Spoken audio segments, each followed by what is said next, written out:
Welcome back students once again, and today now we are going to begin the same chapter that we are dealing with, and we will start from then in the 7th grade he got a hint. From this paragraph we are going to begin the chapter, but before going further, let's have a recap. In the chapter we were studying about Richard Everett's discovery.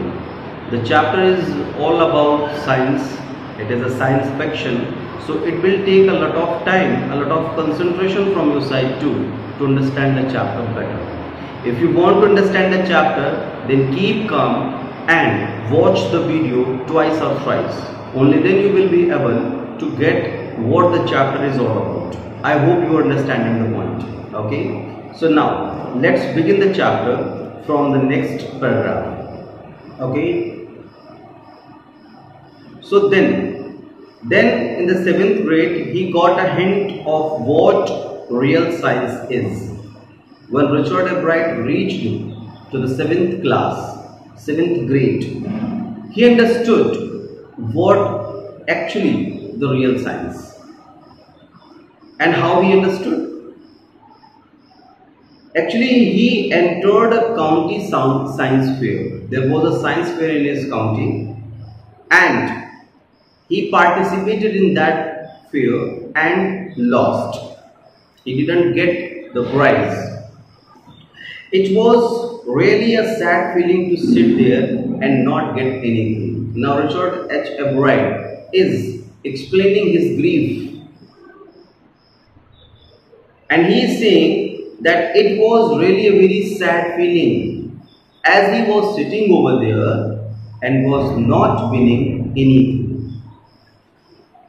Everett said, this remark was given by Richard Everett. Okay, his entry was slides of frog tissues with which he participated in the competition. He participated with the slide presentation of frog tissue. There is nothing typical in it. How? Just read the next line. Which he showed under a microscope. By using a microscope, if you are showing to the people the tissue, what extra have you done?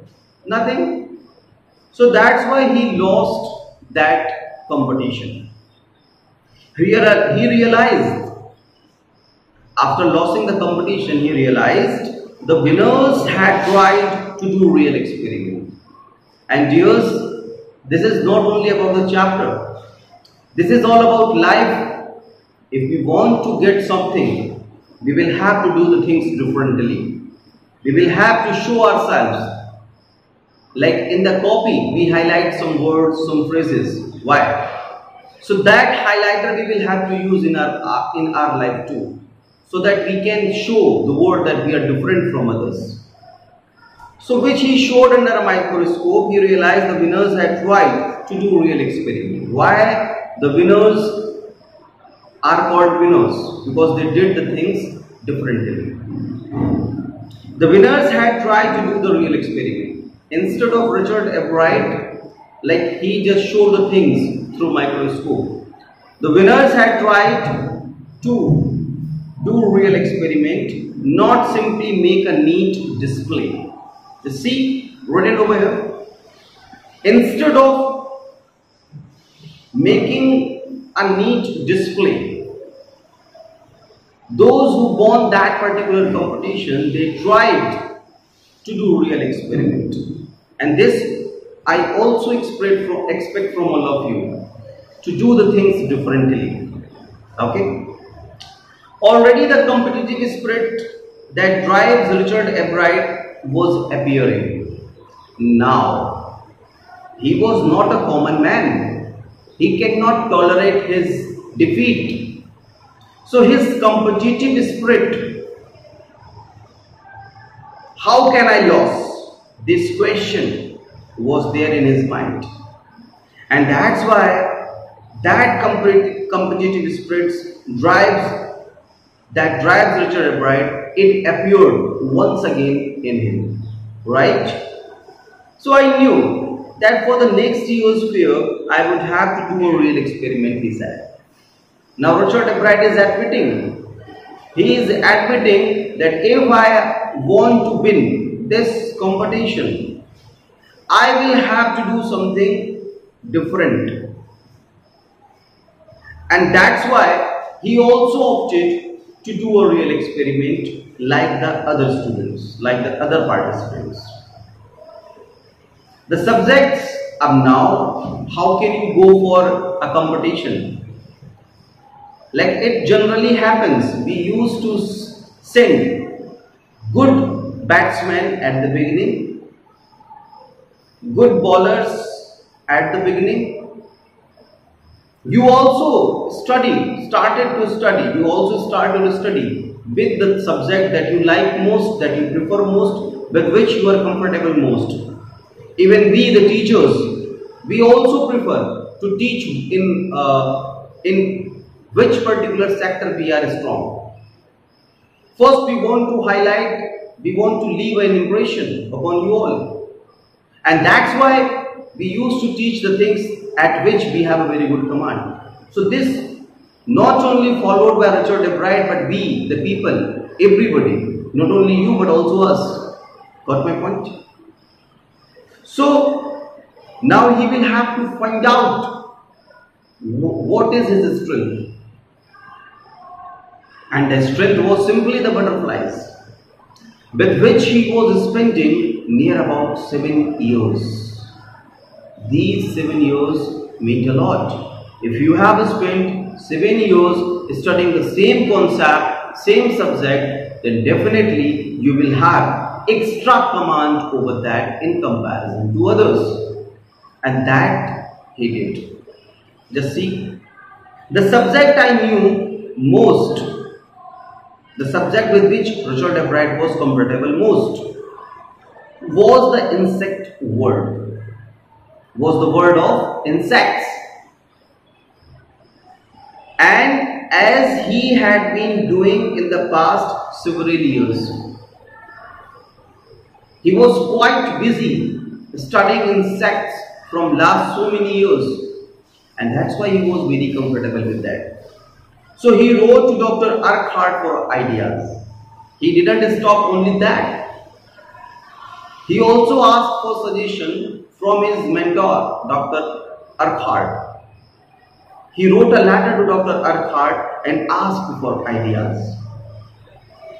And back came a stack of suggestions for experiment. As you know, teachers are the bundle of knowledge. So just as he asked for suggestion from Dr. Urquhart, a bundle of stack means bundle. A lot of ideas for experiment were there on his screen. Those kept Richard Ebright busy all through his high school and led to the prize projects in the county and international science fairs. With the help of those ideas, not only Richard Ebright won that county fair, but also the international science fairs. Along with those ideas kept Richard Ebright busy all through his high school. Now this all is about 7th grade. Now we are talking about 8th grade. Okay, right? So for his 8th grade projects, Ebright tried to find the cause of a viral disease that kills nearly all monarch caterpillars every few years. Now Richard Ebright, once again he select and another field, but that field somehow is related to insects. And in this time, in the 8th grade project, Ebright he was just trying to find out the cause of a viral disease. A viral disease that kills nearly all monarch caterpillars every few years. What is the reason? Why all these monarch caterpillars died every year? What's the reason behind it? He just tried to find out. Ebright thought the disease might be carried by a beetle. Beetle is also kind of insect. Okay. So first of all, he was thinking that definitely this particular disease, it has been caused by the beetles. Okay. He thought. And then what he did, he tried raising caterpillars in the presence of beetles. Now he started to brought up the caterpillars in the presence of beetles. If beetles are responsible, then definitely they will affect the caterpillars. Like, I am just giving you an example. Like, if you are not comfortable with any other person, any of your classmate, if the teacher is instructing you to sit with that particular boy, you will definitely be puzzled. There will be a side effect, action, reaction. There will be a reaction because you don't like that particular classmate. Okay. So same, if beetles are responsible for that particular disease, then definitely beetles can cause a lot of harm, and thus Richard Ebright will be able to know that yes, beetles are responsible for the viral disease in the butterflies.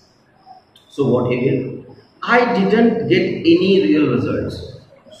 He was raising caterpillars with beetles, but even then he was not getting any good result. He said, but I went ahead and showed that I had tried the experiment, and this time I won. He went to the people, to the authorities, to the science fair, and he showed this particular experiment I tried, and I was thinking that beetles are responsible for this, but actually there is no side effect that has been seen on butterflies in the presence of beetles. Henceforth, this theory has been rejected. Beetles are not responsible. Okay. So the next year his science fair project was testing the theory that Viceroy butterflies copy monarch. Now one more task, one more experiment, one more research is there. And what was that? Viceroy butterflies copy monarch or not? Or what is the reason why viceroys are copying the monarchs? The theory was that viceroy looked like monarch. And what was the theory? That viceroy actually looked like monarchs, and what was earlier people were thinking, because monarch don't taste good to words. They are copying monarch, and monarch they don't taste good to words. Means often birds prefer viceroys as their food. Okay, but if they will copy the monarch, they can escape themselves from being the prey of birds. That's why they were copying. Viceroy on the other hand do taste good to birds. On the other hand, viceroys they do taste good to the birds. So the more they look like monarch, viceroys, birds prefer to kill viceroy. So if they will look, viceroys looks like monarch, they can escape themselves, they can save themselves from being the prey of birds. So the more they look like monarch, the less likely they are to become the bird's dinner. So that's why they were copying the monarch. So Richard Ebright's project was to see whether in fact bird would eat monarch. Now, Richard Ebright has a curiosity, he is very alarming mind. So that's why he just want to find out whether birds will eat monarch or not, as viceroys were copying monarch. Okay. So now he just want to find out whether birds eat monarch or not. He found that a starling would not eat ordinary bird food. A starling is a type of bird. Just see that particular bird, Google it, and you will get the image of a starling. Okay. So now he found that a starling would not eat ordinary world food. Starling does not eat the ordinary world food, it would eat all the monarchs. Starling prefers monarch. Birds don't prefer monarch, but starling is also a kind of bird and it prefers monarch. Okay, it would eat all the monarch if it could get. Doesn't limitize the number of monarch. Whatever the amount of monarch are there, he would eat. A bright sad later research by other people showed that Viceroy probably do copy the monarch.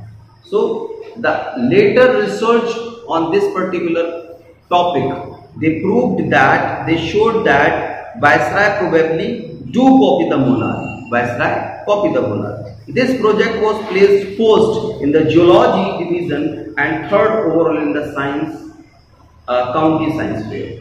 So this particular project, it won the first place in the geology division and also third place in overall county science fair. Okay students, in his second year in high school, now Ebright is in second year of his high school, Richard Ebright began the research that led to his discovery of an unknown insect hormone. Now Richard Ebright, when he reached to the second year of the high school, Richard Ebright, now this time his aim was the discovery of an unknown insect hormone. Indirectly, it also led to his new theory on the life of cell. And actually he did not know that he is going to discover the theory of cell, the life of cells. The question he tried to answer was simple. Actually in the beginning nobody knows that he is going to discover an outstanding fact. चीजें अपने आप आ जाती हैं, scientist को भी नहीं पता होता है कभी कभार इन द बिगिनिंग स्पेशली कि क्या होने वाला है। वो कर कुछ और रहे थे, वो कुछ और जाता है। ठीक है, देखिए यहाँ पर ये लिखा हुआ है, the question he tried to answer was simple. Actually he was just trying to answer a simple question, what is the purpose of the 12 tiny gold spot on a monarch pupa? What is the reason behind these golden spots on monarch pupa? Why there are 12 tiny spots on the body of pupa? Okay. Everyone assumed the spots were just ornamental. In the beginning, everyone, even the scientists, they were thinking that this is just nothing but a decoration God has given to make them, to look them more beautiful naturally in the beginning. Okay, everyone assumed the spots were just ornamental, and Ebright said, it was said by Richard Ebright that in the beginning everybody was thinking that spots were natural, but Dr. Urquhart didn't believe it. So his mentor, Dr. Urquhart, he didn't believe this. He didn't believe this, that they are decorative, they are ornamental. To find the answer, Ebright and another excellent science student first had to build a device that showed that the spots were producing a hormone necessary for the butterfly's full development. So first of all, Richard Ebright, along with his mate, a very bright student, they both worked a lot and they tried to build a device by which they can show that the spots were producing a very important hormone that is very quite necessary for the full growth of the butterfly. Okay, this project won Ebright's first place in the county fair and entry into the International Science and Engineering Fair. So with this discovery, not only Richard Ebright has secured the first place in the county fair, but also he entered the International Science and Engineering Fair. There he won third place for geology, and in that International Science and Engineering Fair he won third place. Okay. He also got a chance to work during the summer of the entomology laboratory of the Walter Reed Army Institute of Research. And besides this, he also got an opportunity to work in Walter Reed Army Institute of Research Laboratory for finding out his project. Okay students, so this is all about part 2. There is also part 3 students that we will discuss in the next video. Till then, please go for the revision. It's not an easy chapter. It will need a lot of concentration from your side. Okay, till then keep learning, keep watching. Thank you and keep smiling.